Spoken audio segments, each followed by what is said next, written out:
Hi, this is Mary Warner from the Morrison County Historical Society.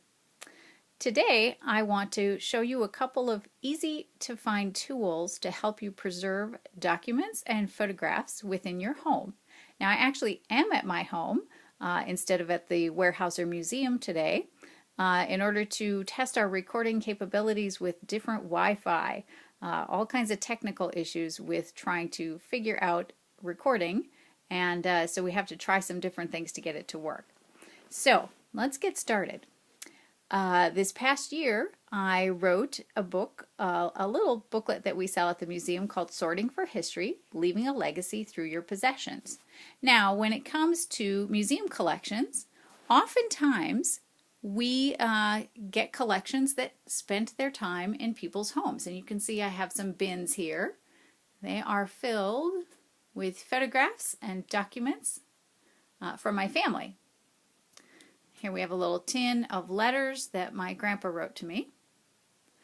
Now, as you can see, I'm using plastic boxes at the moment to keep everything sorted out. And these plastic boxes are fine. You can find them pretty much anywhere. But when you're going to use them for preservation like this, one of the key things you want to do is make sure that you, in your home, provide them a good environment. And that means watching the temperatures and humidities in your home. You don't want to put things that you're trying to save into places that experience extremes of temperature and humidities. Attics and basements are usually pretty bad with this kind of thing. So you want to have your items that you want to preserve live with you in your home where you're comfortable. So that's the first thing.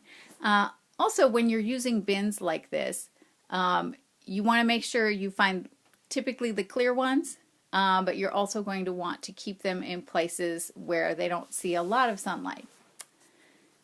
Okay, now, as for taking care of documents and photographs, two very easy tools are sheet protectors. We have some sheet protectors. These are 8.5 by 11, which are great for documents. And then we also have some sheet protectors, mixed format photo pages, these are called. And you can see here that these actually have openings for different size photographs. Now the other thing to keep all those sheet protectors nice and in order, we use 3-ring binders, which are found pretty much anywhere you can buy office supplies. So here you can see we've got some of the newsletters from the Historical Society in a 3-ring binder with sheet protectors. Makes it very easy to keep track of things. Genealogists love to use this system of sheet protectors and binders in order to keep things all together. Here we have some more items from the Historical Society in our sheet protectors and binders. Now, I'm going to turn to some of these letters from my grandfather, and you can see I've been keeping them in a tin. I would worry about the tin only if we were in a super wet environment, because we don't want that to rust and then the rust would ruin the letters. But as you can see, my letters are actually in very good shape because I've kept them in a decent environment for years and years and years. They're very precious to me. Now, if I wanted to sort them all out and put them in these page protectors, I could put one sheet of each letter into its own sheet protector. But sheet protectors can get expensive if you're buying a lot of them. So I often put 2 sheets within. Back to front. So it makes it easy to read and you don't have to keep taking them out. Now, one of the important things about these letters for me is that there are envelopes that they all come in, and I save those too. And I put each envelope with its letter.